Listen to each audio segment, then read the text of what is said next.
Let me at the outset say that it's a totally different experience from the universities I come from, both Madras or Pune or JNU. Here I more see about how you are making a different impact of lifelong learning rather, and that is very important. I never knew you can do so much with nature, with what to say, carpentry or even engineering. The way you teach engineering is very different. We have engineering school in JNU.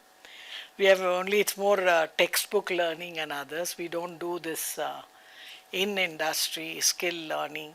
So I think it's very important for all major universities like India to align with Centurion University, so that maybe together we can make better graduates for India.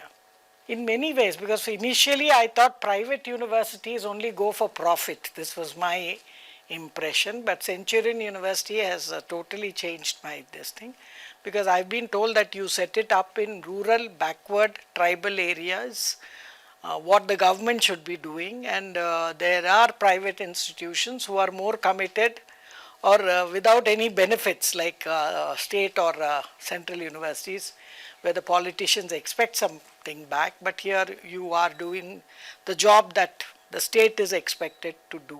So that greatly impressed me, and also you're working with people's needs, necessities, skills. That is more important. So if at all India has to become developed, I think this is the area where they will have to make the major impact, and this is a change of attitude as well, because I think policy makers, or what I would say, we sit in AC rooms and think that we finally decide how things are made. But I think skills, I like the way you have your labs or you have your mechanical sheds where students learn as well as have hands-on experience. That is very, very important. Absolute necessity, because I'll tell you, like, take even culinary skills. I think it's very important that you learn how to do it. If you don't know how to do it, just by giving a lecture in the class, you won't be able to cook.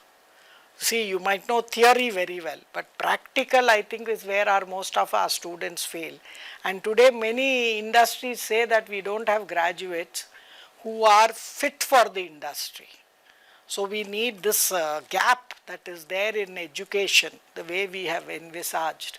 I think Centurion University in its own way is trying to fill up that gap, and that is important. I think if at all with JNU, maybe I should send my engineering students to work in many of your experimental where you have put up, which is very important. Unless they have hands-on experience, I don't think any engineering student is a good engineer. So I think this is very, very important. And even I liked your 3D experience in that which you did for the Konark temple and the architecture. I thought it was very wonderful, because even for people of history, archaeology, I think that can be a way to teach of how it was exactly, what was it that was done, so that my imagination can grow up. It's also good for engineering students, because our engineering students should have no idea of how these temples were built, which are architectural wonders. Yesterday I was told, what to say, in Puri also I am told the temple shadow in any time of the day does not fall anywhere. And that itself, we don't know whether it's an architectural or science and technology, whatever it was, but how did they do it at that point of time?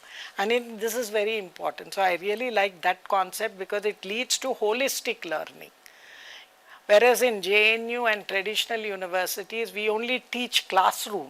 We have very little practical knowledge, and I think finally practical knowledge matters. I would only say that, sir, you must give better publicity, and because many people don't know that you do good work, because private universities, at least the ones I know in Pune and Maharashtra and others, they are more like profit-making things run by politicians. But here you are not a very, very different model. So I think this can be seen as an alternative model of higher education, which goes more closer to Gurukul system, where you are literally coming here, and I am told that you are also taking tribal, differently abled students, which is also diversity and inclusion, which is something that the government is asking us to bring about. And I think we have not been very successful in bringing about that diversity.